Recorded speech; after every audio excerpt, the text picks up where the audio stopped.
Hello नमस्कार बच्चों, स्वागत है आप सभी का ग्रीनवर्ल्ड पब्लिकेशन यूट्यूब चैनल पर। मैं तस्लीमा मंसूरी आशा करती हूँ कि आप सभी लोग बहुत अच्छे होंगे और आपका पेपर भी बहुत अच्छा गया होगा। पहला पेपर जो है वो आपका बहुत अच्छे से गया होगा, ऐसी मैं आशा करती हूँ। कल आप लोगों का इंग्लिश का पेपर है और आज ये आपके लिए बहुत ही इंपॉर्टेंट वीडियो साबित हो सकता है, क्योंकि इसमें से मैंने आपके जितने भी पॉसिबली 99% मैंने जो सेक्शन है आपका लैंग्वेज पेपर का, उसमें सारे टॉपिक मैंने कवर करने की कोशिश की है। इस वीडियो को जरूर से जरूर देख करके जाइएगा, इससे आपको बहुत हेल्प होने वाली है, ये मैं गारंटी के साथ कह सकती हूँ। इसको जरूर से देख के जाइएगा। लिटरेचर का I am so sorry, literature की जिम्मेदारी वो आपको लेनी है, लिटरेचर को आप तैयार करके जाइएगा। रेस्ट लैंग्वेज पेपर जो 50 नंबर है वो आपका, उसकी तैयारी मैं करा दे रही हूँ। ये आपका ज्यादा से ज्यादा 2 घंटे का वीडियो हो सकता है। इसको आप स्पीड पे करके 1.5 पे करके या 2x पे करके इसको फटाफट से देख लेना। 1 घंटे से ज्यादा समय नहीं जाएगा, बट हो सके तो इसको अच्छे से रिवाइज करके जाना। 50 नंबर ऐसे ही आ जाएगा, बहुत ज्यादा मेहनत करे बगैर आएगा, ये मैं गारंटी के साथ में आपको बोल सकती हूँ। चलिए शुरू करते हैं बच्चों, ताकि आपका एग्जाम जो है वो अच्छे से जाए। बस इसी पर्पज से ये वीडियो बनाने का मेरा मकसद है। ये कल हमने जो डिस्कस किया हुआ था, आपका पैसेज वाला टॉपिक डिस्कस कर लिया था हमने बच्चों। और जिन बच्चों ने ये पैसेज वाला वीडियो देखा हुआ है, फर्स्ट वीडियो जो है उसका देखा हुआ है, जरूर देख करके जाइएगा। आपको इतनी हेल्प होगी, 15 नंबर बिना मेहनत के मिलेगा, ये मैं बता सकती हूँ। जरूर देखना। तो ये है, अब आपका एक टॉपिक आता है 10 नंबर का। ये क्वेश्चन आपका रहता है आर्टिकल राइटिंग के लिए आता है। क्या पूछता है? आर्टिकल राइटिंग पूछता है कि आर्टिकल लिखिए। क्या लिखना होता है आपको? आर्टिकल या फिर ऐसे लिखना होता है आपको, ठीक है ना, ऐसे लिखना होता है। अब इसमें क्या होता है कि बहुत सारे बच्चे, निबंध तो आप भली भांति परिचित है निबंध लिखने से, लेकिन आर्टिकल राइटिंग जब कह देता है तो वो बच्चे परेशान हो जाते हैं कि अभी आर्टिकल कौन सी वाला है। देखो, आर्टिकल कुछ है नहीं। आपको क्या करेगा, एक टॉपिक दे देगा और उस टॉपिक के बारे में आपको उसके पॉजिटिव एस्पेक्ट्स, नेगेटिव एस्पेक्ट्स और दोनों का मिला जुला एक कंक्लूजन आपको देना होता है। बस आपको इतना ही लिखना होता है। लिखना तो इतना होता है, लेकिन ऐसे बच्चे, स्पेशली जो हिंदी मीडियम यूपी बोर्ड के बच्चे हैं, जिनकी इंग्लिश बहुत अच्छी नहीं होगी, बहुत सारे बच्चे बहुत अच्छी इंग्लिश वाले होते हैं जिनको प्रॉब्लम नहीं होती है, लेकिन हमारे यहाँ पे क्या होता है कि बहुत सारे ऐसे बच्चे हैं जिनको सेंटेंस फ्रेम करने में परेशानी होती है। तो यहाँ पर कुछ बातों का ध्यान रखना बहुत जरूरी है। सबसे पहला कि ये आपका आर्टिकल राइटिंग मैक्सिमम 150 वर्ड्स में आता है, 150 शब्दों में लिखने के लिए आता है। तो अब इसका मतलब है कि ये आपका केवल और केवल 1.5 पेज का आंसर होगा। कितना होगा? 1.5 पेज। यानी कि इससे ज्यादा लिखने की कोई जरूरत नहीं है। 1.5 पेज आपका आंसर हो जा रहा है। नेक्स्ट क्वेश्चन पे मूव कर जाइए। 3 पेज लिखोगे तब भी उतना ही नंबर मिलेगा जितना 1.5 पेज लिखने पे मिलेगा। ज्यादा लिखने की कोई जरूरत नहीं है, ठीक है। ये काम कर लीजिएगा। इसके बाद में शुरुआत कहां से करेंगे ये भी आप समझते हैं, ठीक है। अब बेसिक देखो, बेसिक इंग्लिश पर फोकस करना बच्चों। बहुत भारी भरकम वर्ड लिखने की कोई जरूरत नहीं है। बेसिक वर्ड्स आप लिखेंगे, बेसिक इंग्लिश आप स्टार्ट करेंगे, और सेंटेंस जो आप लिखेंगे वो भी आप सिंपल सेंटेंस में ही लिखिए। कोई जरूरत नहीं है एक्स्ट्रा ग्रामर रूल लगाने की, कोई भी जरूरत नहीं है। ये बातें समझ में आ गई हैं। अब टॉपिक क्या है वो समझिए जरा सा। सॉल्यूशंस ऑफ अनएम्प्लॉयमेंट, ये आपके 2025 में आर्टिकल लिखने के लिए ये वाला टॉपिक पूछा हुआ था। एज इट इज ये क्वेश्चन मैंने रखा हुआ है। क्या पूछ रहा है कि अनएम्प्लॉयमेंट के क्या क्या समाधान हो सकते हैं, वो आपको बताना है, लिखना है बेसिकली। अब ऐसे समझो कि कोई तुमसे ये पूछ रहा है कि भैया ये वाली प्रॉब्लम है और इसके क्या क्या पॉसिबल समाधान, पॉसिबल सॉल्यूशंस हो सकते हैं, वो जरा मुझे बता दो। तो आप हिंदी में निबंध लिखते हैं ना, अब अगर यही बात हिंदी में लिखने को आ जाए तो आप आराम से बता सकते हैं कि बेरोजगार, जो रोजगार है, रोजगार को बढ़ावा देने के लिए किस किस क्षेत्र पर फोकस करना चाहिए, आप आराम से लिख लेंगे। वही बातें आप सोचिए हिंदी में, लिखिए इंग्लिश में, बस इतना फोकस करना। अब ऐसे समझो कि तुम अपने किसी दोस्त को सजेस्ट कर रहे हो कि ये काम तुम कर लो। आप बात तो अपनी मातृभाषा में ही करेंगे और हमारी मातृभाषा हिंदी है, तो आप सोचिए हिंदी में कि अच्छा ये वाला काम करना है, ये वाला काम करना है, ऐसे लिखना है, और उसको ट्रांसलेट कर दीजिए इंग्लिश में। आर्टिकल राइटिंग कोई भी बहुत बड़ी बात नहीं है, आराम से लिख लोगे, ये मैं गारंटी दे रही हूँ। ज्यादा से ज्यादा आप लेंगे इसमें 7 मिनट, मैक्स टू मैक्स लेना है 7 मिनट, उससे ज्यादा नहीं लेना है, ठीक है। अब जरा देखिएगा, एक और टॉपिक पूछा था, आई गेस 2024 में पूछा हुआ था, सेम टॉपिक है, बट किस तरह से पूछ रहा है? Unemployment in India and its reason. क्या पूछ रहा है कि भैया बेरोजगारी, अनएम्प्लॉयमेंट, भारत में बेरोजगारी के कारण क्या क्या हैं। 2025 में पूछ लिया था कि बेरोजगारी के समाधान बता दो, ये पूछा हुआ है। अब जरा सा आर्टिकल पर फोकस करते हैं, कैसे लिखा हुआ है, ठीक है। आपके हिसाब से ये मैंने सिर्फ और सिर्फ 150 वर्ड्स में ही लिखा हुआ है, थोड़ा बहुत आगे पीछे हो सकता है, ज्यादा नहीं, ठीक है। सो आप हेडिंग सबसे पहले अच्छी सी हेडिंग लिख लो, unemployment in India, challenges and solution, and challenges हो गया, एंड क्या हो जाएगा, सोल्यूशन हो जाएगा, ठीक है ना, एंड सोल्यूशन, ये कर लिया, ठीक है। चलिए आ जाइए अब जरा सा लिखिए। अब ये है आपका इंट्रोडक्शन हो गया, ये क्या हो गया, 3 लाइन में इंट्रोडक्शन लिख लो। इंट्रोडक्शन हेडिंग डालने की कोई जरूरत नहीं, डायरेक्टली आप लिख सकते हैं ऐसा, ठीक है। तो despite being one of the fastest growing Nations, the jobless growth phenomena persist, यानी कि परसिस्ट की जगह पे कॉन्टिन्यूअस भी लिख सकते हो, ठीक है बच्चों, कॉन्टिन्यूअस भी आप लिख सकते हैं। अब आप कहेंगे कि आपने खुद ही इतना डिफिकल्ट वर्ड डाला है, तो इजी वर्ड भी बता दे रही हूँ। continuous where economic expansion doesn't translate into sufficient employment opportunities। भले ही भारत जो है हमारा वो एक ग्रोइंग इकोनॉमी बन रहा है, चौथी अर्थव्यवस्था आज के टाइम पे माना जाता है, इसके बावजूद भी भारत में जॉबलेस बहुत ज्यादा लोग हैं, यानी कि नौकरी ना होने वाले, जिनके पास नौकरी नहीं है वो लोग बहुत ज्यादा हैं, ठीक है। इस तरह से आप सोचेंगे और ऐसे आप लिखेंगे। अब इसको आप सिंपली ऐसे भी लिख सकते हैं कि though India is a growing nation there is a crisis of job, है ना, ऐसे भी आप लिख सकते हैं। उसके बाद आप दूसरा आंसर अपने हिसाब से उसको बना करके लिख सकते हैं। अब यहाँ से unemployment in India is currently undergoing a structural shift.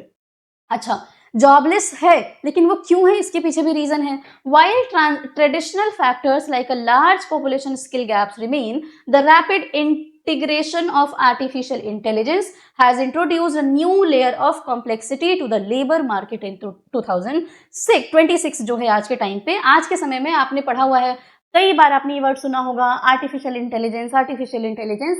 तो आपका जो, यानी अब ये आर्टिफिशियल इंटेलिजेंस कुछ नई चीज नहीं है, जो हमारा कंप्यूटर का जनरेशन है उसमें से आज के टाइम पे हमारा 99% जो काम है वो हम अपने कंप्यूटर से कराते हैं, और आज का मोस्ट ऑफ द थिंग्स जो ह्यूमंस कर सकता है वो हमारा कंप्यूटर करने लगा है। हमारी टेक्नोलॉजी इतनी ज्यादा आगे बढ़ गई है, यानी जो आपके मशीन्स के पास भी इंटेलिजेंस आ गया है, इसी को हम क्या कहते हैं, आर्टिफिशियल इंटेलिजेंस कहते हैं। अब इसके लिए आपको ग्राफिक डिजाइनिंग हो गया है, कोडिंग हो गया है, मशीन लर्निंग हो गया है, ये दुनिया भर की चीजें होती हैं जो कि भारत में अभी भी इन सब चीजों की बहुत सारी कमी है, जिसकी वजह से ये स्ट्रक्चरल शिफ्ट देखने को मिल रहा है। यानी कि जो पहले ट्रेडिशनल जॉब होता था, टीचिंग हो गया है, अब यही देखो, पहले आप फिजिकली कोचिंग इंस्टीट्यूशंस में जाकर के पढ़ाई करते थे, आज मैं आपको ऑनलाइन मोड पर पढ़ाई करा रही हूँ, जहाँ पे सिर्फ आप मेरी फोटो नहीं देख रहे हैं, आप मुझे hand movements and all video के थ्रू आप मुझे देख रहे हैं, मेरी आवाज भी सुन पा रहे हैं। This is because of artificial intelligence, ये इसी की देन है। तो अगर कोई अपने आप को अपग्रेड नहीं कर रहा है, स्किल डेवलपमेंट नहीं पे फोकस नहीं कर रहा है, तो वो बेरोजगार भी हो सकता है। And it is the duty, आप ये लाइन लिख सकते हैं जो मैं बोल रही हूँ, it is the duty of citizens as well as the government to boost the skill according to the time, sorry, ठीक है, इस तरह से आप लिख सकते हैं। नेक्स्ट देखो जरा सा, अब यहां से आपका वो उतना लिख लिया आपने, अब ये जरा सा एक और चीज फोकस करिएगा बेटा, आपको ना इतना ज्यादा इंट्रोडक्शन में नहीं लिखना है।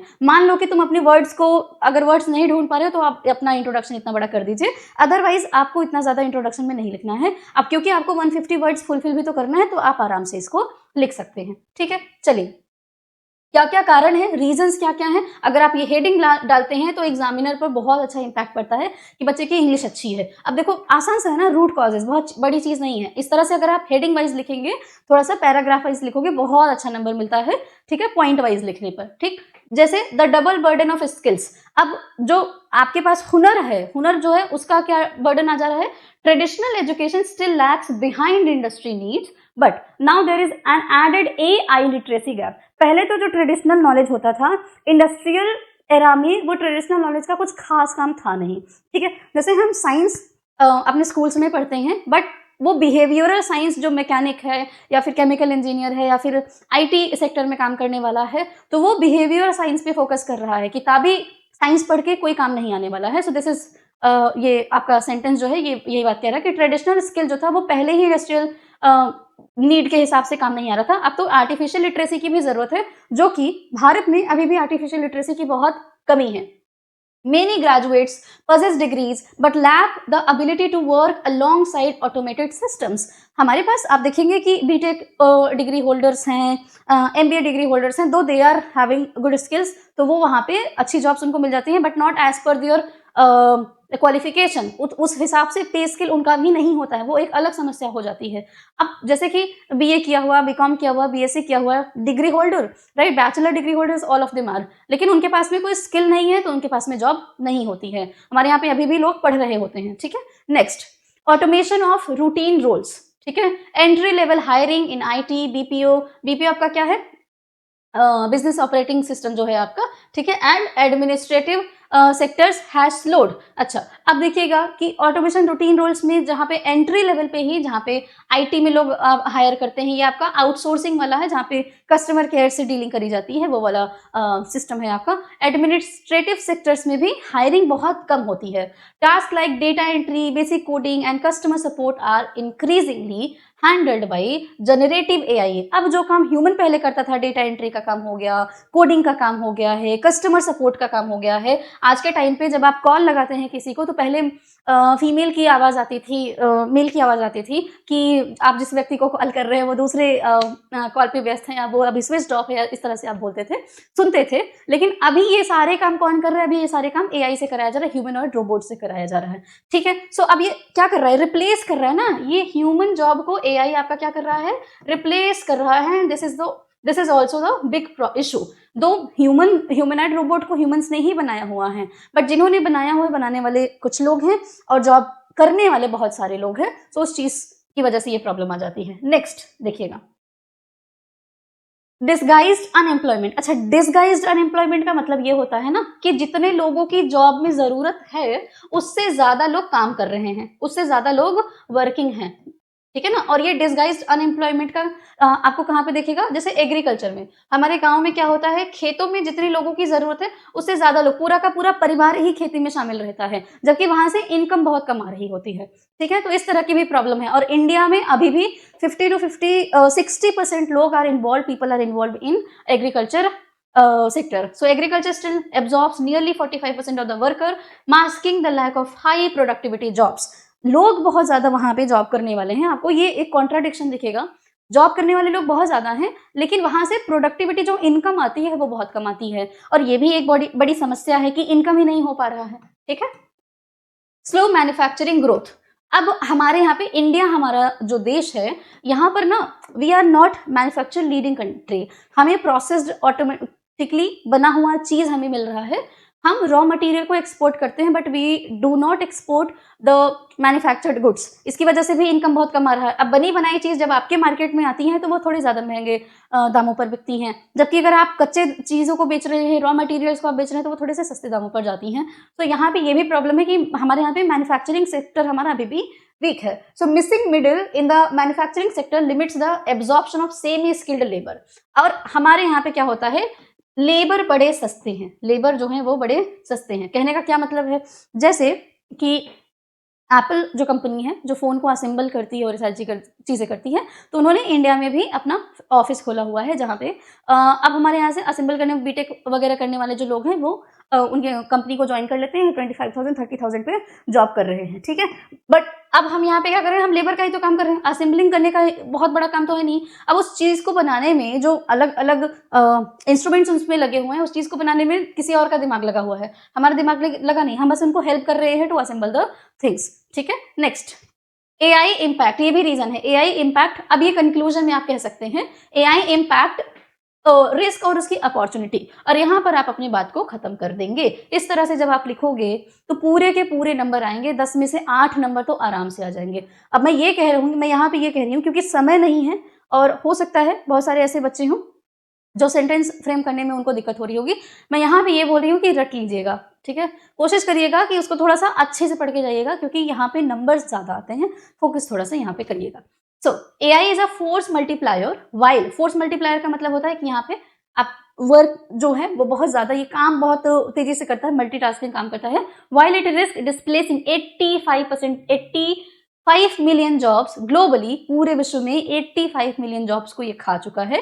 By some estimates it is also projected to create nearly 97 million new roles. Job तो ले रहा है, लेकिन इसके अलावा इसके ने नए जॉब्स का क्रिएशन भी किया हुआ है। If the work force is ready, अगर लोग काम करने को तैयार हैं, सो वही है ब्लेसिंग इन डिस्गाइज। अगर कोई चीज खराब हो रही तो उसके पीछे कुछ ना कुछ अच्छा भी होता है, हमें थोड़ा सा पॉजिटिव चीजों पे फोकस करना चाहिए। Demand for AI specialist and cyber security experts is growing by over 30% annually.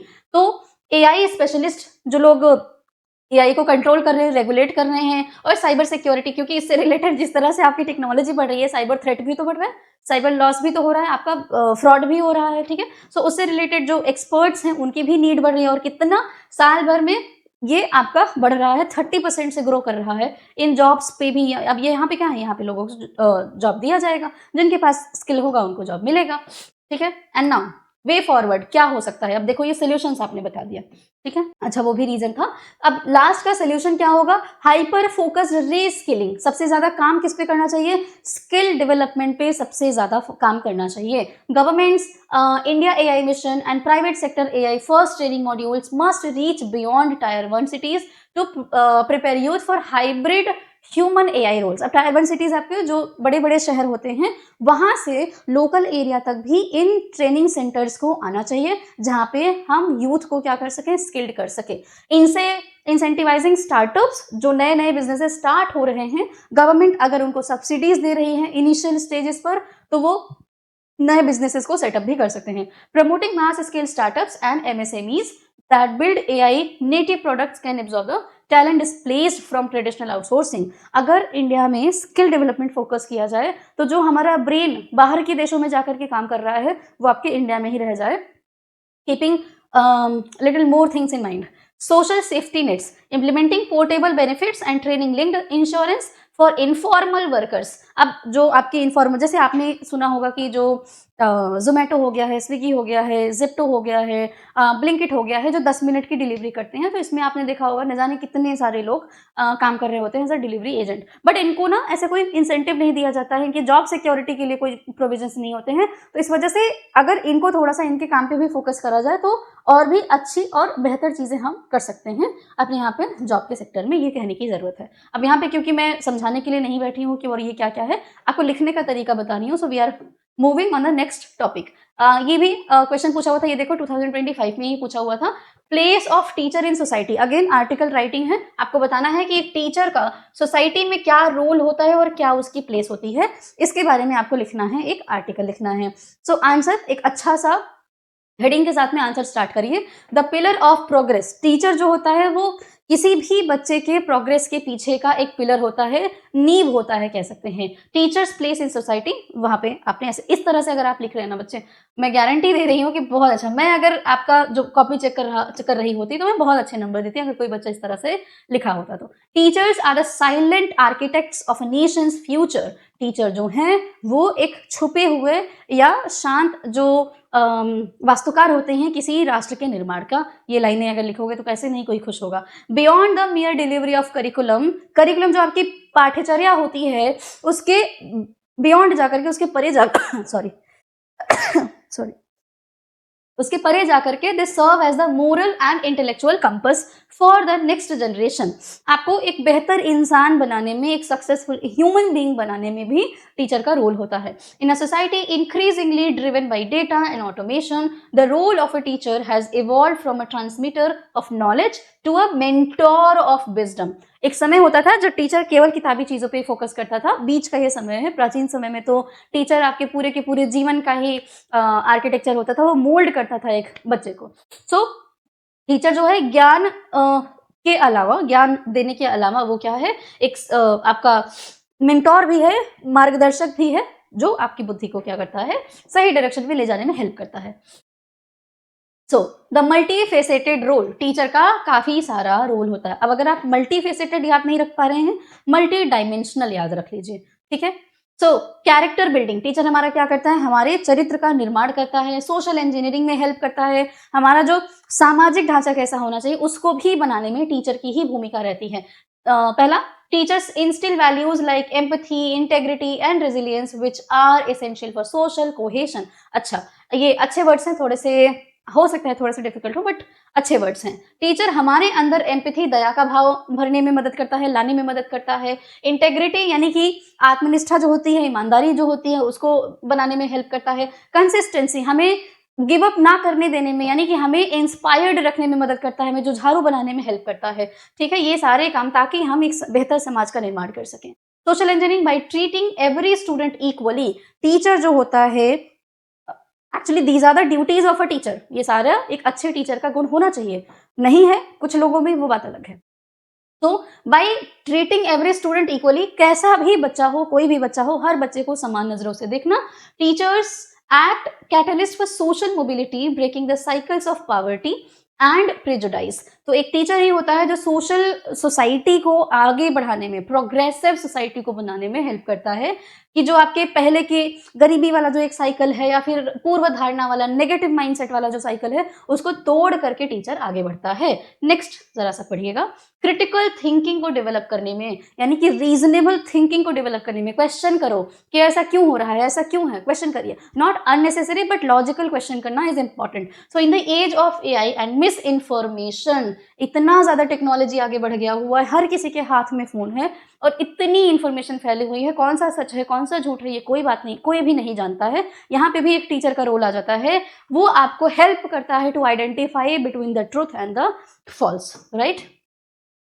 तो इस तरह से आप लिख सकते हैं, a mirror of societal values, ऐसे आप लिखेंगे तो अच्छे से नंबर मिलेगा। आप स्क्रीनशॉट ले लीजिए, सो थोड़ा सा प्रैक्टिस कर लीजिएगा, हो सकता है, मैं दुआ करूंगी कि इन्हीं में से कोई एक आ जाए तो तुम आराम से नंबर ले लो। The status of a teacher often reflects the health of a society. Nations that prioritize educator welfare and professional autonomy tend to see higher levels of innovation and civic engagement. As we navigate a technological revolution, human touch provided by a teacher, the ability to inspire a struggling child or ignite a lifelong passion remain irreplaceable. So हमारे एक व्यक्तित्व को निखारने में, हमें एक बेहतर समाज बनाने में, एक अच्छे से सामाजिक रूप को ढालने में एक टीचर का बहुत बड़ा रोल होता है। आप इस तरह से लिख सकते हैं, ठीक है। नेक्स्ट क्वेश्चन, बहुत सारे क्वेश्चन हैं देखने को और उसमें क्योंकि मुझे टाइम भी लग जाएगा, इसलिए अब नेक्स्ट टॉपिक क्या है बच्चों, write an article on the topic why trees are important, है ना। आज के टाइम में आई थिंक कि ये आ सकता है and I wish please please ये आ ही जाए तो ज्यादा अच्छा है। Why trees are important for environment in about one, देखो 100 to 150 वर्ड्स में आपको लिखना है, 2025 में भी पूछा हुआ है। तो देखिएगा, पेड़ों की महत्व के बारे में बताया है, पेड़ों के महत्व के बारे में, इंपॉर्टेंस के बारे में आपको बताना है, आपके पर्यावरण के लिए वृक्ष का, ना कि वृक्ष का, पौधों का क्या इंपॉर्टेंस होता है वो आपको बताना है। स्क्रीनशॉट ले लीजिए, मैं बस रीड करूंगी। अब ये पर्पसफुली रखा गया है कि आप थोड़ा सा तरीका देख लीजिए कैसे लिखना है।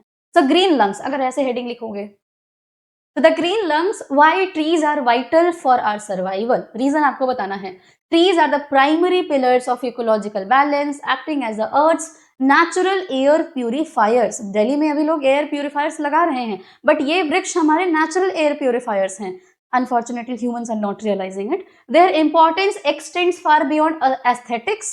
They are fundamental to the survival of all forms. बहुत ही जरूरी हैं, मौलिक हैं, बहुत ज्यादा जरूरी हैं। अगर ये नहीं है तो हम नहीं है, ये बेसिक चीज है, ये बस कहने की बात नहीं है। हम आज रियलाइज नहीं कर रहे हैं बट बहुत जल्दी हम रियलाइज करेंगे जब हम इसको खो देंगे। कहा जाता है ना, किसी चीज का इंपॉर्टेंस उसके एब्सेंस में ज्यादा पता चलता है। एनवायरमेंटल बेनिफिट्स, क्या क्या बेनिफिट है। कार्बन सिक्वेस, अब देखो जरा से ये थोड़ा डिफिकल्ट है तो लिख लीजिएगा, act as a carbon sink. मैं यहाँ पे बता दे रही हूँ कि इसको ना आप ये हेडिंग लिख लेंगे, as a carbon sink. Carbon sink, ये कार्बन डाइऑक्साइड गैस को क्या करता है, सिंक करने का काम करता है। क्या करता है, सिंक करने का काम करते हैं, सोखने का काम करता है। Act as a carbon sink, ठीक है ना, सोखने का काम करता है। सिंक क्या करता है, सारे गंदे जो कचरे होते हैं उसके थ्रू बाहर निकल जाते हैं। सो जो carbon dioxide, excessive carbon dioxide है, कार्बन डाइऑक्साइड हमारे लिए खराब नहीं है बट जब वो ज्यादा हो जाता है तो हमारे लिए नुकसानदायक हो जाता है। सो कार्बन डाइऑक्साइड जो है उसको क्या करता है, उसको सोखने का काम करता है। Trees absorb carbon dioxide, primary driver of climate change, and release life-sustaining oxygen. A single mature tree can provide enough oxygen for 2 people annually. एक मेच्योर पौधा जो है वो साल भर 2 लोगों को ऑक्सीजन दे सकता है, पूरे साल दे सकता है। अब इमेजिन करो कि ऐसे ही 2 पेड़ है तो 4 लोग, और 6 पेड़ है तो आपके कितने हो जाएंगे, 10 पेड़ है तो कितने हो जाएंगे, 1000 पेड़ है तो कितने हो जाएंगे। हमें ज्यादा पौधों की जरूरत नहीं है, यानी कि अगर आपका 140 करोड़ लोग हैं तो इसका हाफ कर दोगे, आपके 70 करोड़ लोग ही आपको चाहिए होंगे। क्या करने के लिए, 75 करोड़ लोग ही आपको चाहिए होंगे, इसको पौधे चाहिए होंगे आपके अर्थ को चलाने के लिए, बट अनफॉर्चुनेटली उसको काटा जा रहा है। चलिए खैर, climate regulation, Through transpiration, trees release water vapor, which aids in cloud formation and cooling the atmosphere. They act as natural air conditioner for urban heat islands.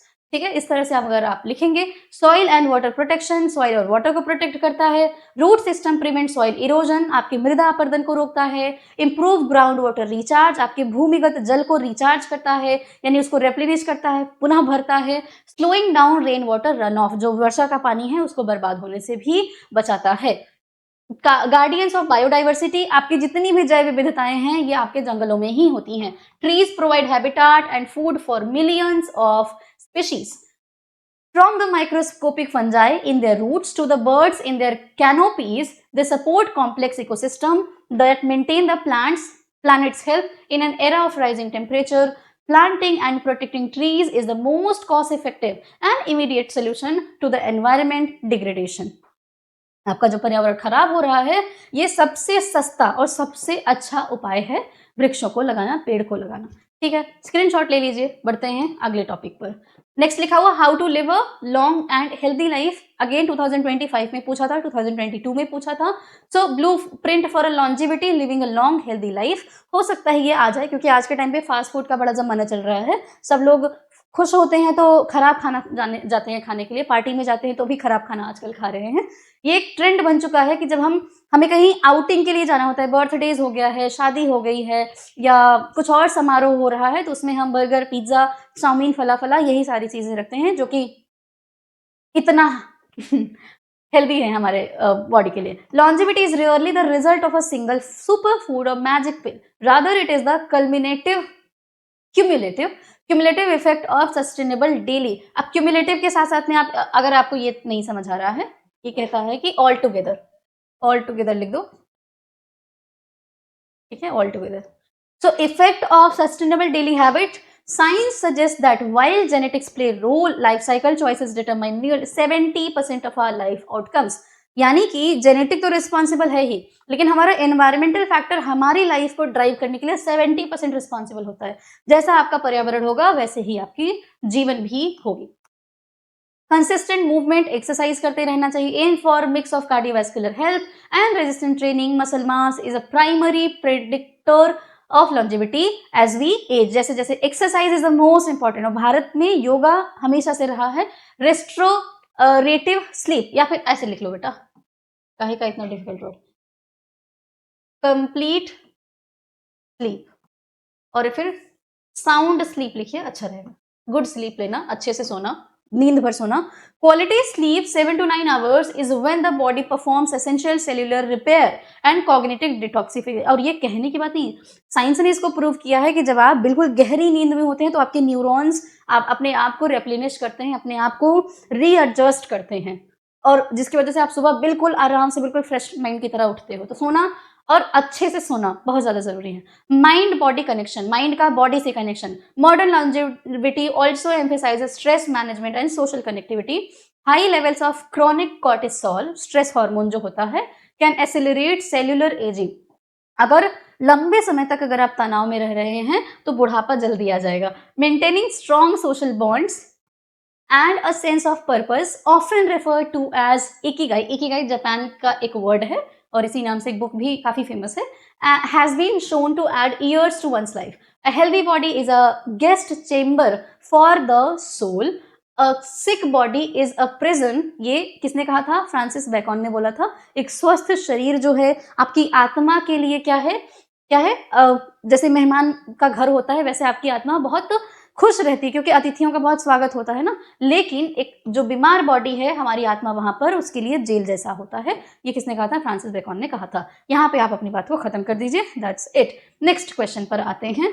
The pollution spread by vehicular traffic. अब आप इसको मैं read नहीं करूंगी, आप इसको screenshot लीजिए, आगे मूव करेंगे क्योंकि बहुत सारा क्वेश्चन है। स्क्रीनशॉट ले लीजिए, मैं आगे बढ़ूंगी। नेक्स्ट है फ्रीडम ऑफ स्पीच। ये भी आपका 100 to 150 वर्ड्स में आ सकता है।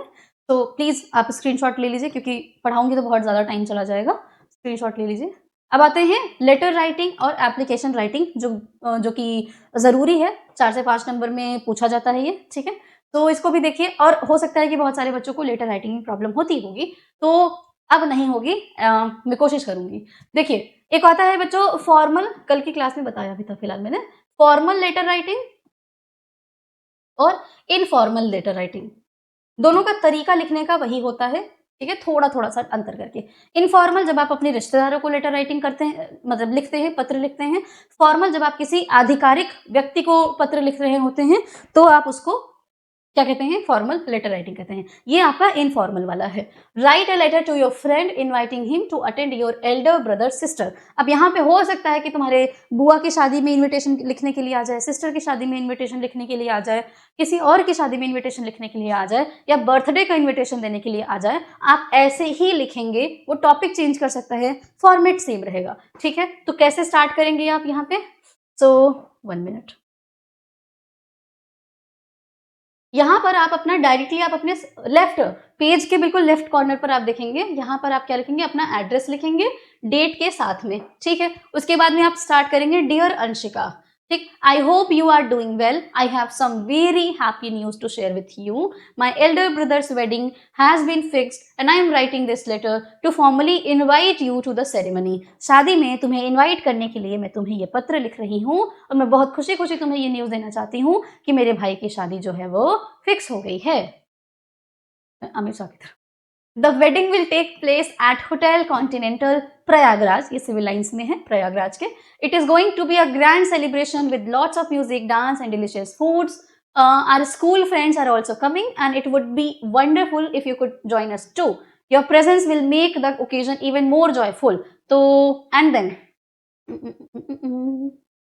अब यहां से बेटा आप क्या कर सकते हो, if you do not want to write this any more, 3-4 line में सम अप कर दीजिए, दिस इज नॉट नीडेड, ठीक है, दिस इज नॉट नीडेड। ये मैंने बस ऐसे लिख दिया हुआ है, यहाँ पे मैं जानबूझ के कट कर दे रही हूँ कि आप इतने 3-4 लाइन में इसको सम अप करिए। लास्ट में आप एक अच्छे हैप्पी नोट के साथ में give my regards to your parents, and then आप क्या करेंगे, यहाँ पे कुछ प्रोग्राम का डिटेल्स जो भी है, वेडिंग डेट क्या है, वेन्यू कहाँ पर है, होटल कॉन्टिनेंटल ताशकंद मार्ग सिविल लाइन्स प्रयागराज, टाइम क्या होगी, इस तरह से आप थोड़ा सा डिटेल में बता दीजिएगा, ठीक है, तो नंबर बेहतरीन मिल जाएगा। और हाँ, लास्ट में पेज के राइट साइड में आप लिखेंगे योर्स सिंसियरली, ये वाला पेज के राइट साइड में लिखिएगा योर्स सिंसियरली XYZ, ठीक है ना, नाम नहीं लिखना है क्योंकि बोर्ड में आप नाम नहीं लिखते हैं, ठीक है, सो आप हमेशा XYZ करके इस तरह से लिखेंगे। नेक्स्ट देखो क्या पूछा हुआ है, चलो, write a letter to the principal of your college for the improvement of your college library. अच्छा, आपके कॉलेज की लाइब्रेरी को सुधारने के लिए, यानी कि वहां पर किताबों की कुछ कमी रह गई होगी, उसको इंप्रूव करने के लिए आपको क्या करना है, अपने प्रिंसिपल को लेटर लिखना है। तो जब भी प्रिंसिपल को लेटर लिखा जाता है तो हम उनको क्या कहते हैं, थोड़े से रिस्पेक्ट के साथ में लिखते हैं, टू से स्टार्ट करते हैं, द प्रिंसिपल, आपके जो भी कॉलेज का नाम है और यहाँ पे एड्रेस हो जाएगा आपका, ठीक है। जैसे जो भी कॉलेज का नाम है, bishop Johnson school, bishop Johnson school Prayagraj, ऐसे आप लिख देंगे, ठीक है। डेट यहाँ पे डाल देंगे, जो भी डेट है आपका, ये भी आप, ये आपके पेज के लेफ्ट साइड पर रहेगा, फॉर्मेट देख लीजिएगा। सब्जेक्ट डाल दीजिएगा कि सब्जेक्ट क्या है, और देखिएगा application for providing library facilities, और क्योंकि यहाँ पे तो लाइब्रेरी ऑलरेडी है, इंप्रूव करना है, तो यहाँ पे लिख दीजिएगा improving library facilities, ठीक है, to the students. Dear sir, respected sir और madam, I am a student of class 12, section जो भी है आपका, या ऐसे सिंपली लिख देंगे, I am a student of class 12, ये आपका section and roll number whatever जो भी होगा, of your prestigious college, I am writing this letter to you, ठीक है, दिस एप्लीकेशन और letter to you on behalf of all the students of our class, as you know our board examinations are approaching and we need to prepare thoroughly completely भी लिख सकते हो, ठीक है, for our subjects. Many students in our class come from humble backgrounds and cannot afford to buy expensive reference books and sample papers. Therefore, अब ये जो therefore है, यहाँ इसको आप बेटा यहाँ से लिखिएगा, पेज के थोड़ा सा आगे से लिखिएगा, थोड़ा सा नेक्स्ट लाइन के पेज के थोड़ा सा आगे से। तो therefore we request you to kindly allow access to the college library during school hours and possible for an extra hour after classes, ठीक है। और हाँ, यहाँ पे एक लाइन लिख दीजिएगा, गिव मी अ मोमेंट, यहाँ पे और एक लाइन लिख देंगे, and few books are not in the library,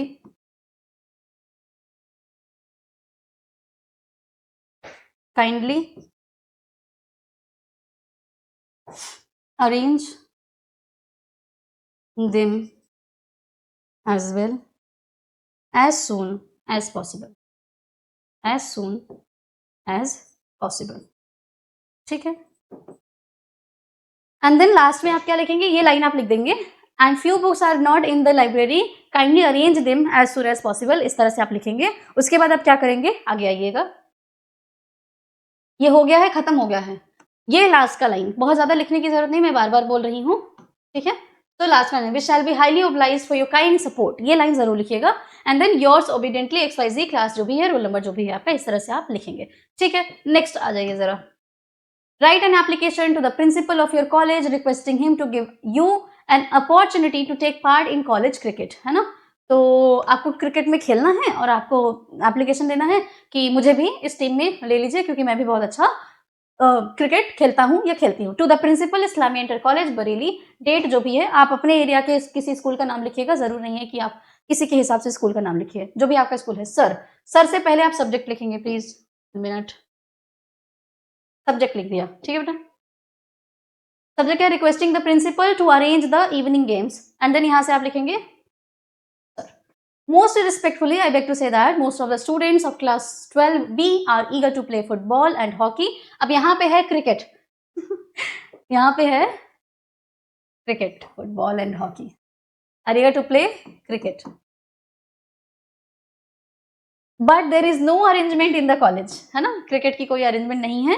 I therefore request you your good self to make arrangement for regular evening games for practice। I shall be highly obliged, yours obediently, जो भी आपका नाम नहीं लिखना है, XYZ class this, ठीक है। तो ऐसे लिखिएगा, थोड़ा सा आप देखो वो किसी और चीज के लिए एप्लीकेशन होगा, वहां पे आप वर्ड चेंज कर देंगे, बाकी आपका कॉन्टेक्स्ट वही रहता है, ठीक है ना, वर्ड्स वही रहते हैं। Next, write a letter, now this is formal letter writing. Write a letter to the district magistrate of your district requesting him or her to tackle the grim flood situation in your city। Grim flood यानी कि stressful flood आया हुआ है, काफी तगड़ा flood आया हुआ है जिससे लोग परेशान हैं। तो आपको क्या करना है, डिस्ट्रिक्ट मैजिस्ट्रेट को लेटर लिखना है कि आपकी हेल्प करे, ठीक है। सो टू हर्षवंश नागर, जो भी उनका नाम है, ठीक है, यहाँ पे तस्लीमा मंसूरी भी आप लिख सकते हैं। सो कानपुर 15 जुलाई 2026 जो भी डेट है, द डिस्ट्रिक्ट मैजिस्ट्रेट कानपुर, है ना। सब्जेक्ट क्या है, relief required in flood hit areas, sir madam, I as a request. अब ये आपको ना ये दोनों नहीं लिखना है सर और मैडम, आप जानते होंगे कि आपके यहाँ के डिस्ट्रिक्ट मैजिस्ट्रेट कौन है, मेल है तो आप सर लिखेंगे, फीमेल है तो आप मैडम लिखेंगे। I, as a resident of Kanpur, am writing this letter to draw your attention towards the grave situation in the city of Kanpur. Recently, there are a huge rainfall due to which our city is flooded. हमारे यहाँ पे क्या है, बहुत ज़्यादा बाढ़ आया हुआ है। Heavy downpour for 5 consecutive days has been affected us adversely. There has been a huge loss of lives and property. Houses are severely damaged. Personal belongings, valuable furnitures, vehicles are either drowned or swept away. अच्छा, farmers whose crops are the only mode of their income are the worst affected. The heavy rainfall has destroyed the crops and vegetation। यहां तक लिख लिया, बहुत है। अब ये सब ठीक है, ये सब नहीं करना है, और अगर लिखना भी चाहते हो तो लिख लेना, मैं पढ़ दे रही हूँ। Do the rescue teams have arrived and relief measures are taken at the earliest, but the relief operations have been proved insufficient। यानी कि रेस्क्यू टीम तो आई थी लेकिन बहुत ज्यादा मदद हुआ नहीं है। There are still people and animals stuck in isolated areas surrounded by the stagnant flood water, need to be rescued, fed and treated well। बहुत सारी समस्याएं हो रही हैं। Therefore, I request you to take the action in the interest of the people as soon as possible। Thanking you, ये आप थोड़ा सा नेक्स्ट लाइन से लिखेंगे, thanking you, yours sincerely XYZ ABC, इस तरह से आप लिखेंगे बच्चों, ठीक है। अब देखो बेटा, ये लिखने में आपको बहुत ज्यादा टाइम जाएगा, आप अपनी बातों को जितना जल्दी खत्म करेंगे उतना अच्छा रहेगा। यानी कि लेटर राइटिंग में आप ज्यादा से ज्यादा 4 लाइन में अपनी बातें समअप करिए। मैं बार बार यही सजेस्ट करूंगी, आप मैक्सिमम 4 लाइन में अपनी बातें समअप कर दीजिए। एंड प्लीज ये नोट जो वर्ड होता है ना, नोट जो सेंटेंस होता है, उसको लिखना ना भूलिएगा, ठीक है। Write a letter to the principal of your college for the improvement of your college library। This we have done, ठीक है। चलिए, so write a letter to the principal of your college asking for a testimonial। And now what is testimonial? शायद ये पहले बहुत common होता था इस टाइप का एप्लीकेशन राइटिंग और लेटर राइटिंग। सो टेस्टिमोनियल का मतलब होता है कैरेक्टर सर्टिफिकेट, ठीक है।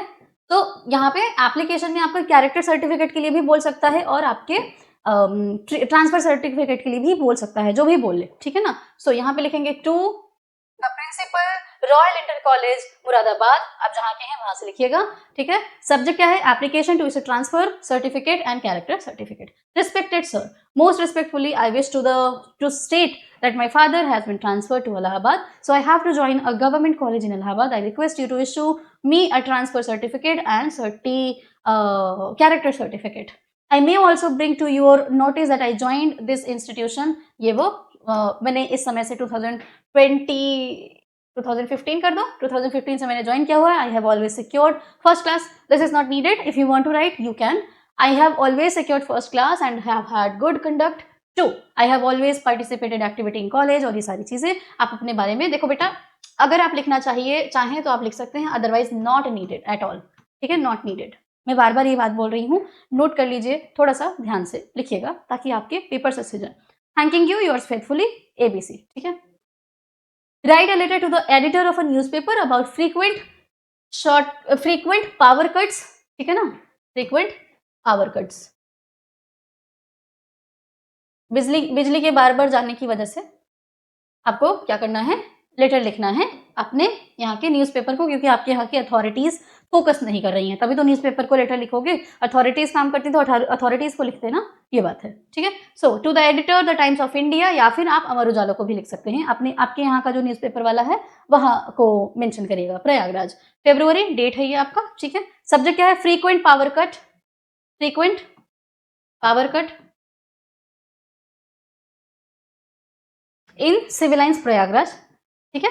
नेक्स्ट, रिस्पेक्टेड सर और madam, through the column of your newspaper I would like to draw the attention of the concerned authorities toward the frequent power cuts in our locality civil lines Prayagraj. हमारे यहाँ पे बार बार बिजली जो है वो जा रही है। The residents of this area have been facing great hardships, difficulties for the past few weeks. There are frequent power cuts that last for several hours daily. This is causing serious problems for everyone, especially students who are preparing for the board exams, ठीक है। And that is it, ठीक है ना, बस हो गया। हाँ, यहाँ पे we have complained to the local electricity department several times but no permanent action has been taken yet. I hope that by publishing this later the higher authorities will take immediate actions or steps to ensure a regular and uninterrupted power supply in our area. I shall be very grateful to you for your kind cooperation or support. Yours truly XYZ, yours sincerely XYZ, इस तरह से आप लिखिएगा। ये आपका water supply का issue है, screenshot ले लीजिए।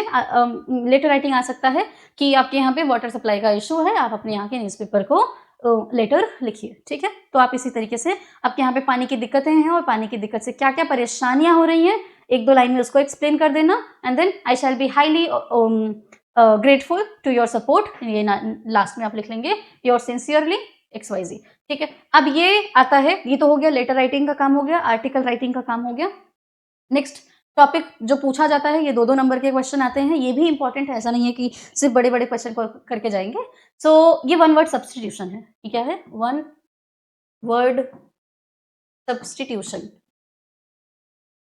जब आप अपने एक वाक्य को एक शब्द से विस्थापित कर देते हैं तो इसको कहा जाता है वन वर्ड सब्सटीट्यूशन। क्वेश्चन देखिए, कह रहा है कि an impression which can not be removed is called, एक ऐसा प्रभाव जिसको कभी भी खत्म नहीं किया जा सकता है उसको क्या कहा जाता है। सो इसको कहा जाता है इनडेलिबल, इनडेलिबल। अब इसको याद करना आसान है, डिलीट वर्ड से याद रखेंगे इनडेलिबल, ठीक है ना।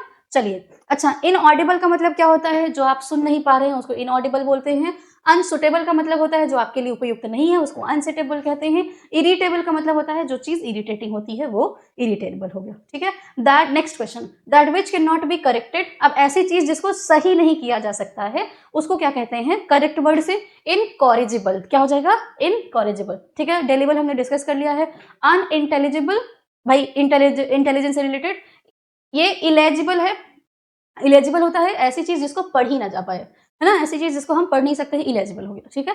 स्टडी ऑफ एंशिएंट सोसाइटीज, प्राचीन समाज के बारे में जो अध्ययन किया जाता है उसको कहा जाता है आर्कियोलॉजी। क्या कहा जाता है, आर्कियोलॉजी कहा जाता है। एंथ्रोपोलॉजी, मानव इतिहास को यानी कि मानव के विकास को बेसिकली पढ़ा जाता है। आपके अतीत के बारे में जो देखा जाता है, पढ़ा जाता है, वो है आपकी हिस्ट्री है, ठीक है ना। एथनिसिटी के बारे में अलग अलग पढ़ा जाता है, ethnology. Next question, a person of good understanding, knowledge and reasoning power, उसको क्या कहते हैं? एक ऐसा पर्सन जिसकी अंडरस्टैंडिंग अच्छी है, नॉलेज है बहुत सारी, लॉजिकल रीजनिंग लगाता है, उसको कहते हैं इंटेलेक्चुअल। क्या कहा जाता है? इंटेलेक्चुअल कहा जाता है। एक्सपर्ट, जो विशेषज्ञ, किसी अलग अलग विषय में जो विशेषज्ञ होते हैं, ठीक है ना। लिटरेट, पढ़े लिखे लोग जो होते हैं वो लिटरेट होते हैं। अ person who insist on something, ऐसा पर्सन जो बार बार किसी बात को क्या करता है, इंस्टेड मतलब उसी बात को बार बार दोहराता है, दबाव डालता है, स्टिकलर बोलते हैं उसको। क्या कहते हैं? स्टिकलर कहते हैं। बोस्टर, ऐसा पर्सन जो अपनी ही बड़ाई करता रहता है, उसको क्या कहते हैं? बोस्टर कहते हैं, ठीक है। Next, state in which the few govern the many. अच्छा, एक ऐसी व्यवस्था जहां पे कुछ ही लोग पूरी की पूरी जनता पर शासन करते हैं, उसको क्या कहा जाता है? उसको कहा जाता है ओलिगार्ची कहा जाता है। क्या कहा जाता है? ओलिगार्ची, यानी कि एक ऐसी व्यवस्था जहां पर कुछ ही लोगों द्वारा पूरी की पूरी जनता पर शासन किया जाता है। मोनार्की, किसी एक का शासन चल रहा हो और जो राजा है वो वंशानुगत चुना जाता है, यानी उसी की फैमिली से नेक्स्ट राजा आपका आएगा, ठीक है। ऑटोक्रेसी क्या होता है? ऑटोक्रेसी में केवल एक का जो शासन होता है वो ऑटोक्रेसी। अच्छा, मोनार्की और ऑटोक्रेसी में डिफरेंस ये होता है कि मोनार्की में वंशानुगत शासन चलता है, ऑटोक्रेसी में वंशानुगत नहीं होता है। A style in which a writer makes a display of his knowledge, एक ऐसा तरीका जिसमें जो लिखने वाला है वो अपनी नॉलेज को डिस्प्ले करता है, उसको बोलते हैं पॉम्पस कहते हैं। क्या कहते हैं? पॉम्पस कहते हैं, ठीक है। Next, list of the business और subjects to be considered at a meeting. जब आप किसी मीटिंग में अपने टॉपिक्स को डिस्कस कर रहे होते हैं, करने वाले होते हैं, और उन सारी सूची जो बनाते हैं उसको कहते हैं एजेंडा। कहते हैं ना, क्या एजेंडा है तुम्हारा, क्या बिजनेस सेटअप लेकर के आए हो, माइंड सेट लेकर के आए हो, बेसिकली क्या डिस्कस करना है। लीव और remove from a place considered dangerous, यानी कि एक ऐसा जगह जहां जो खतरनाक है और वहां से तुरंत चले जाने को क्या कहा जाता है? इवैक्यूएट करना, खाली करना, ठीक है ना। A prima facie case is, अच्छा, प्राइमा फेसाई जो वर्ड होता है, तो प्राइमा फेसाई का मतलब क्या होता है कि पहली ही नजर में जो आप देख लेते हो उसी को कहा जाता है प्राइमा फेसाई। मतलब कि किसी चीज को देख करके आप तुरंत समझ जाइए कि ये चीज है। तो एज इट सीम्स, हाँ, as it seems at first sight, जैसे ही आप देख करके आप एक निर्णय ले लेते हैं, पता चल जाता है, बेसिकली उसको कहा जाता है prima facie. A person pretending to be somebody he is not, एक ऐसा पर्सन जो अपने आप को दिखाता है कि वो वैसा है बट असल में वो ऐसा होता नहीं है, इसको कहते हैं इम्पोस्टर कहते हैं। क्या कहते हैं? Impostor. A person who knows many foreign languages, ऐसा पर्सन जो बहुत सारी भाषाओं को जानता है। अब हो सकता है बच्चे लिंग्विस्ट और पॉलीग्लॉट में कंफ्यूज हों, तो ऐसा पर्सन जो बहुत सारी भाषाओं को जानता है उसको लिंग्विस्ट कहते हैं। और एक ऐसा पर्सन जो बहुत सारी भाषाओं को बोलता है, जहाँ पे बोलना वर्ड आ जाएगा, बहुत सारी भाषाओं को बोलता है, वो पॉलीग्लॉट हो जाएगा, और जो जानता है वो लिंग्विस्ट हो जाएगा, ठीक है। बाइलिंगुअल, दो भाषा हो जाता है, ठीक है। और ग्रामेरियन, व्याकरण जिसको हिंदी में बोलते हैं, वो व्याकरण को जानने वाला। One who has little faith in human sincerity and goddess, मतलब एक ऐसा पर्सन जो ह्यूमन सिंसियरिटी में, मानवता में, गुड और अच्छाइयों में बिलीव नहीं करता, उसको कहते हैं सिनिक, है ना। सिनिक यानी कि जो लोगों की अच्छाइयों में बिलीव नहीं करता है, बिल्कुल भी पॉजिटिव माइंडसेट का नहीं होता है, उसको सिनिक कहते हैं। इगोइस्ट, ऐसा पर्सन होता है जो घमंडी होता है, केवल अपने बारे में सोचता है, केवल अपने आप को देखता है, वो इगोइस्ट है। फैटलिस्ट, ऐसा व्यक्ति होता है जो भाग्य में बिलीव करता है, यानी कि उसको ये लगता है कि सारी चीजें भगवान के द्वारा चलाई जा रही हैं, किसी एक पर्सन के द्वारा, किसी एक के द्वारा चलाई जा रही है जो सबसे ऊपर है, ठीक है, फैटलिस्ट हो गया। स्टोइक, एक ऐसा पर्सन होता है जो हर सिचुएशन में, कोई सा भी इमोशनल स्टेज है, दुखी है, खुश है, किसी भी तरीके से वो एक जैसा ही रहता है, मतलब वो किसी चीज से बहुत जल्दी प्रभावित नहीं होता है, उसको कहते हैं स्टोइक कहते हैं। One who possesses many talents, ऐसा पर्सन जो कई सारी योग्यता जिसमें होती है, उसको कहते हैं वर्सटाइल होता है। क्या होता है? वर्सटाइल होता है। वर्ड्स इंस्क्राइब्ड ऑन अ टूम, टूम बोलते हैं इसको, टूम, यानी कि किसी की मकबरे पर, जो पूरा मकबरा बनाया जाता था, स्पेशली आपके जो दिल्ली सल्तनत से लेकर के मुगल पीरियड तक का जो टाइम पीरियड था, उसमें आप देखेंगे लोग जब मर जाते थे तो वो मकबरा बनाया जाता था, उस पे जो चीजें लिखी जाती थी उसको क्या कहते हैं? एपिटाफ बोलते हैं। क्या बोलते हैं? एपिटाफ। अच्छा, आपने ना ये क्रिश्चियनिटी में भी देखा होगा कि उनका ऐसे जो ग्रेवयार्ड होता है वहां पे वो इस तरह से स्टोन का कुछ रहता है, वहां पे इस ऐसे लिखा होता है, ठीक है। So that is called epitaph. One who Yeats everything, ऐसा पर्सन जो सब कुछ खाता है, मांस हो या फिर सब्जियां हो, वो क्या है? ओमनीओरस। ओमनीसिएंट का मतलब होता है जो सब कुछ जानता है, ओमनीसिएंट का मतलब होता है जो सब कुछ जानता है। अच्छा, इरेजिस्टिबल का मतलब होता है जिसे रोका ना जा सके। इंसॉल्वेंट का मतलब होता है जो दिवालिया हो चुका है, जिसके पास एक भी रुपया नहीं है, वो दिवालिया हो चुका है, इंसॉल्वेंट हो चुका है। ठीक है। मैलाफाइड, अच्छा अभी रिसेंटली राजपाल यादव जी ने अपने आप को बोला कि मेरे पास रुपया नहीं है, तो राजपाल यादव जी क्या है, insolvent. Mala fide case is one, mala fide का मतलब खराब इंटेंशन से, खराब इंटेंशन से जो काम किया जाता है उसको क्या कहते हैं, मैलाफाइड, है ना। तो which is undertaken good faith, bad faith, bad faith, which is undertaken in a bad faith, जिसको खराब नीयत से किया गया हो। The country ruled by a king, एक राजा के द्वारा जो कंट्री रूल होती है उसको कहते हैं मोनार्की कहते हैं। Undue favour to place one's relatives on lucrative post, तो इसको हम कहते हैं नेपोटिज्म, मतलब एक अपने रिश्तेदारों को ही अपने उच्च उच्च पदों पे रखना भरना, उसको क्या कहा जाता है, नेपोटिज्म। ये वर्ड तो बहुत ज्यादा सुना होगा, बॉलीवुड वालों पे बड़ा इल्जाम लगता रहता है ना। सेक्युलरिज्म का क्या मतलब होता है, एक ऐसा स्टेट जहां पे सभी धर्मों को समान भाव से देखा जाता है, उसको कहा जाता है सेक्युलरिज्म। मैच द फॉलोइंग, चलिए मैच करते हैं।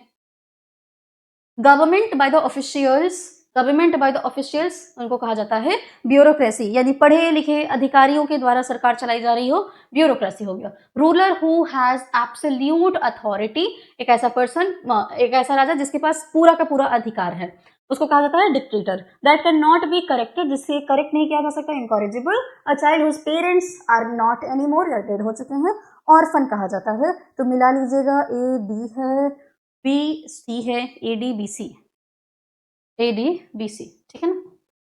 चलिए नेक्स्ट देख लीजिएगा। Next, one who abandons his religious faith is an, एक ऐसा पर्सन जिसने अपना धार्मिक आस्था को छोड़ दिया है, उसको कहते हैं एथीस्ट, कहते हैं एपोस्टेट, एपोस्टेट, 1 मिनट, एपोस्टेट बोलते हैं, क्या कहते हैं, एथिस्ट। बेसिकली वो पर्सन जो भगवान के एग्जिस्टेंस पे बिलीव नहीं करता है, उसको कहा जाता है एथीस्ट। एपोस्टेट एक ऐसा पर्सन जिसने अपनी रिलीजियस फेथ को छोड़ रखा हुआ है, उसको कहा जाता है एपोस्टेट। ऑप्टिमिस्ट जो होता है वो हमेशा हर चीज में पॉजिटिव एस्पेक्ट्स को ढूंढता है, उसको कहा जाता है ऑप्टिमिस्ट कहा जाता है। गवर्नमेंट बाय वन पर्सन, किसी एक के द्वारा चलाई जा रही सरकार को क्या कहा जाता है, ऑटोक्रेसी कहा जाता है। अब एक वर्ड आया हुआ एरिस्टोक्रेसी। सो एरिस्टोक्रेसी आपके जो नोबल्स होते हैं या फिर जो अमीर लोग होते हैं, रिच पीपल होते हैं, उनके द्वारा जब सरकार चलाई जाती है तो उन्हें क्या कहा जाता है, एरिस्टोक्रेसी कहा जाता है।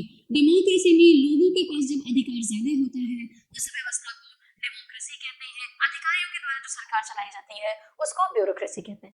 One who takes the bright side of a thing is called, तो ब्राइटेस्ट नहीं हो जाएगा, ये हो जाएगा आपका ऑप्टिमिस्ट।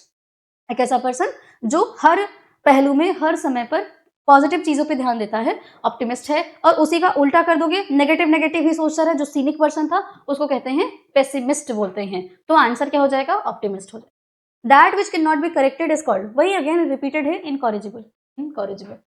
डिसलाइक ऑफ और एवर्जन टू मैरिज, शादी जिसको पसंद नहीं है, लाइक शादी जिसको पसंद नहीं है उसको क्या कहा जाता है, मीसोगैमी, आई हेट। तो शादी जिसको पसंद नहीं है उसको क्या कहा जाता है, मीसोगैमी, क्या कहा जाता है, मीसोगैमी, I am मीसोगैमस।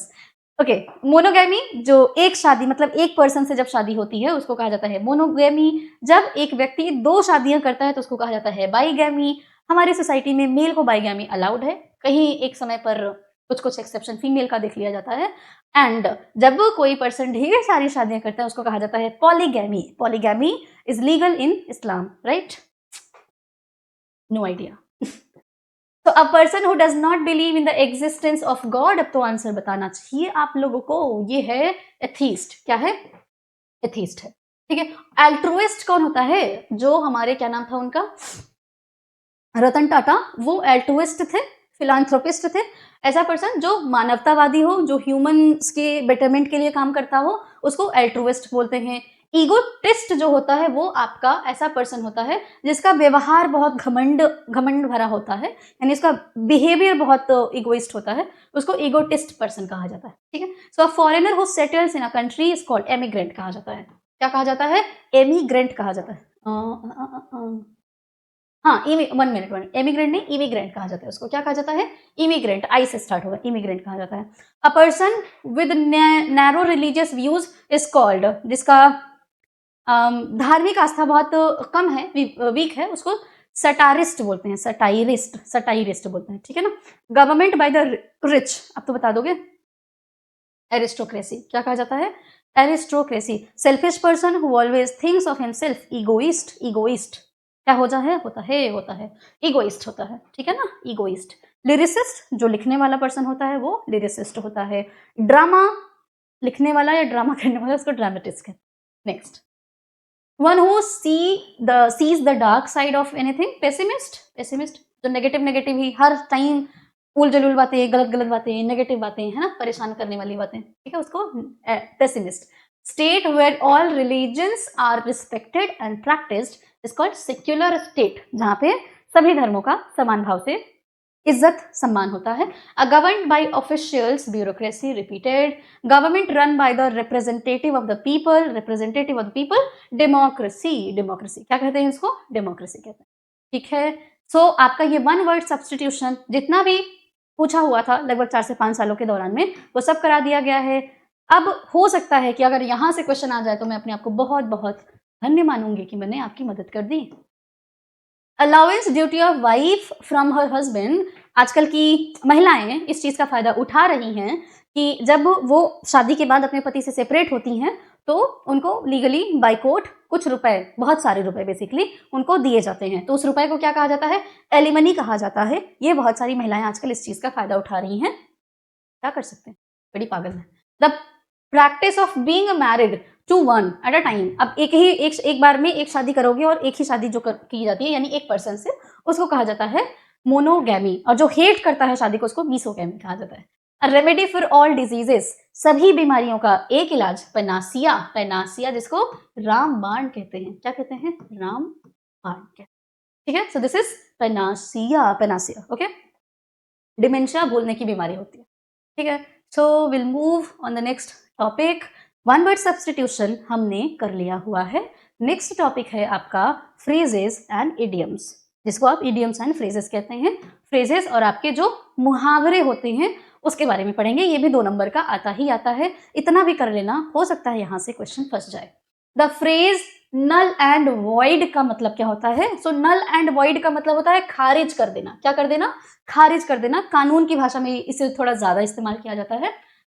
So null and void means ineffective, खारिज कर देना, अप्रभावशील हो जाना।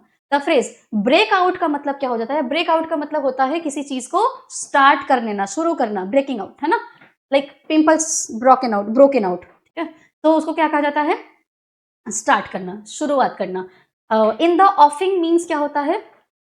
सो इन द ऑफिंग मीन्स होता है लाइकली टू हैपन, मतलब कि कोई चीज, किसी चीज के घटने की संभावना, घटना मतलब किसी घटना के घटने की संभावना ज्यादा होती है, मतलब किसी चीज के होने की संभावना ज्यादा होती है। At a snail's pace, snail बहुत धीरे धीरे चलता है, तो पेस का मतलब होता है गति, तो घोंघे की गति के हिसाब से, घोंघा जो जीव होता है उसकी गति के हिसाब से मतलब वेरी स्लोली। और ये क्या लिखा हुआ है? On tenterhooks. On tenterhooks का मतलब होता है, सो ऑन टेंटर हुक्स का मतलब होता है to be very knowledgeable of the past, यानी कि अपनी अतीत के बारे में बहुत ज्यादा किसी को पता हो, this is called on tenterhooks. Part and parcel का मतलब क्या होता है? पार्ट एंड पार्सल का मतलब हो गया an essential part of something, an essential part of something हो जाता है पार्ट एंड पार्सल का मतलब, ठीक है। Next, take 1 to task. Take 1 to task का मतलब होता है किसी को डांटना, रिब्यूक का मतलब क्या होता है? किसी को डांटना। टेक 1 to टास्क मीनिंग किसी को डांटना हो जाएगा, ठीक है, रिब्यूक करना। अ क्लोज शेव का क्या मतलब होता है? नैरो स्केप, यानी कि लाइक कोई चीज कटने से बच जाती है तो इसको क्या कहा जाता है? पतली गली से निकल जाना, है ना, पतली गली से निकल जाना मतलब नैरो स्केप, ठीक है।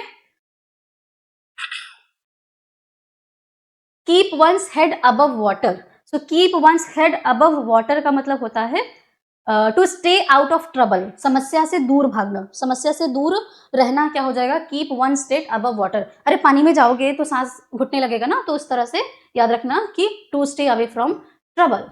बरी द हैचे का मतलब होता है एग हैचलिंग्स जो होते हैं उसको कहा जाता है बरी द हैचे, किसी मतलब उसको गाड़ देना, यानी कि खराब चीजों को दफना देना और नई शुरुआत करना, अच्छी शुरुआत करना। सो बिकम फ्रेंडली, क्या हो जाएगा? Become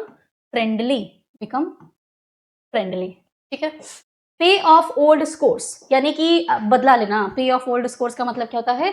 to take revenge. क्या हो जाएगा? टू टेक रिवेंज हो जाएगा। पे ऑफ ओल्ड स्कोर्स का मीनिंग हो जाएगा टू टेक रिवेंज, बदला लेना। भाई तुम्हें अपनी पुरानी चीजें चुकानी पड़ेंगी, है ना। At the 11th hour, at the last moment, at the last moment. जैसे अभी मैं आपकी तैयारी जो प्रैक्टिस है वो बिल्कुल अंतिम समय पे करा रही हूँ। So at the 11th hour. Get rid of का मतलब होता है किसी चीज से छुटकारा पाना, छुटकारा पाना। डिस्पोज ऑफ समथिंग, छुटकारा पाना, क्या हो जाएगा? डिस्पोज ऑफ समथिंग, ठीक है। चलिए, किथ एंड किन का मतलब होता है रिश्तेदार आपके। कौन? रिश्तेदार। सो रिलेटिव्स। कौन होंगे? रिलेटिव्स आपके। बिहाइंड क्लोज्ड डोर, पर्दे के पीछे क्या हो रहा है? टू डू समथिंग सीक्रेटली, क्या हो जाएगा? To do something secretly. Next match कराना है। So a bed of roses, very comfortable. Bed of roses, फूलों की जो शैया होती है बहुत आरामदायक होती है। एप्पल ऑफ वन साइड का मतलब बहुत डियर, बहुत प्यारा। रेड लेटर डे का मतलब होता है बहुत इंपॉर्टेंट दिन। और ऑल इन ऑल का मतलब होता है complete, on the whole. So A D है, बी सी है, सी ए है, मतलब डी ए है। Okay, so A D A D A D A D B C and D A. Yeah, right. So option D. The phrase at a stretch. At a stretch का मतलब क्या होता है? At a stretch का मतलब लगातार, है ना, continuously. At a stretch का मतलब क्या होता है? लगातार, continuously. आपका ऑप्शन बी सही हो जाएगा, at a stretch. On the wane मतलब क्या होता है? On the wane, developing, increasing. On the when. So on the when का मीनिंग हो जाएगा डिक्रीजिंग। कोई चीज क्या हो रही है? घट रही है, डिक्रीजिंग, ठीक है। So this is decreasing. Pick holes in, कमियां निकालना। पिक होल्स इन का मतलब क्या होता है? कमियां निकालना। फाइंड फॉल्ट विद, ठीक है। अ फूल्स पैराडाइज, किसी मूर्ख की का जो स्वर्ग होता है। So to live in a state of enjoyment based on false believes, ये कभी अच्छा होता है कि अगर आप गलत सोच रहे हैं, मतलब झूठ मूठ का सोच रहे हैं, पर अच्छा सोच रहे हैं तो बहुत अच्छी बात है। तो fool's paradise. The phrase run down, run down का मतलब होता है किसी चीज की कमी होना। Running from the top floor नहीं, ये हो जाएगा आपका to be in a poor state. Run down का मतलब होता है to be in a poor state, यानी किसी चीज की कमी हो रही है, आप थक चुके हैं, या फिर आप बीमार पड़ गए हैं, या फिर आप गरीबी की अवस्था में है। So to be in a poor state. Next, a bone of contention, झगड़े की जो जड़ होती है, झगड़े का जो कारण होता है, उसको क्या कहा जाता है? A bone of contention, reason for quarrel. Pull a fast one, pull a fast one, तेजी से किसी चीज को खींचना। तो pull forcefully, to pull somewhere who is fast, to deceive, deceive धोखा देना, क्या हो जाएगा? पुल अ फास्ट वन का मतलब क्या हो जाएगा? किसी को चीट करना, किसी को धोखा देना, ठीक है, deceive. Next, hold good. Hold good का मतलब कोई चीज अच्छी रखना, है ना। होपफुल, होल्ड गुड का मतलब क्या हो जाएगा? आशावादी, होपफुल हो जाएगा, ठीक है। टू डाई इन हार्नेस का मतलब होता है सेवा करते करते मर जाना, यानी कि सर्विस में रहते रहते मर जाना। To die while in service, है ना, अपने काम के दौरान, अपने जॉब के दौरान टू डाई। जैसे हमारे यहाँ के जो हमारे राष्ट्रपति थे जाकिर हुसैन जी, सो ही डाइड इन हार्नेस, वो उनकी सर्विस के दौरान ही उनकी डेथ हुई थी, right. The phrase act upon, act upon का मतलब क्या होता है? टू फॉलो सजेशन, क्या हो जाएगा? To follow suggestion, suggestion. Point out का मतलब होता है टू टेल, इशारा करना, कुछ बताना। टू हेल फ्रॉम, कहाँ से बिलोंग करते हैं? टू कम फ्रॉम, ठीक है। एप्पल ऑफ वंस आई, बहुत प्यारा हो जो आपका, उसको आप कहते हैं apple of. Pick holes in का मतलब होता है कमियां निकालना। Found fault, right. तो ये सेट ऑफ, सेट ऑफ का मतलब सेट ऑफ क्या है? सेट ऑफ का मतलब हो जाएगा, चलिए शुरू करते हैं, काम करना शुरू करते हैं। To start to go, set off का मीनिंग क्या हो जाएगा? To start to go. Fall flat का मतलब हो जाएगा fail to produce the effect that somebody wants, मतलब जितना आप चाहते थे उस हिसाब से उसका इफेक्ट नहीं पड़ पाया, तो इसको कहते हैं टू फॉल फ्लैट। सेट इन, यहाँ पे है सेट ऑफ यानी कि टू स्टार्ट टू गो, और सेट इन का मतलब क्या होता है? सेट इन का भी मतलब सेम होता है, to begin. So set off और सेट इन दोनों का ही मतलब क्या हो जाएगा? टू बिगिन, शुरुआत करना, ठीक है। Run down, again running running running running in a poor state, to be in a poor state, इसको हम कहते हैं रन डाउन, ठीक है। नेक्स्ट है at the drop of a hat, immediately, तुरंत, है ना। At the drop of a hat का मतलब क्या होता है? इमीडिएटली। तो फॉल आउट का मतलब क्या होता है? Fall out, to be injured. Fall out का मतलब क्या होता है? क्वेरल। फॉल आउट का मतलब हो जाएगा झगड़ा। क्या हो जाएगा? झगड़ा। फॉल आउट मीनिंग झगड़ा, झगड़ा करना। ठीक है, बस करें?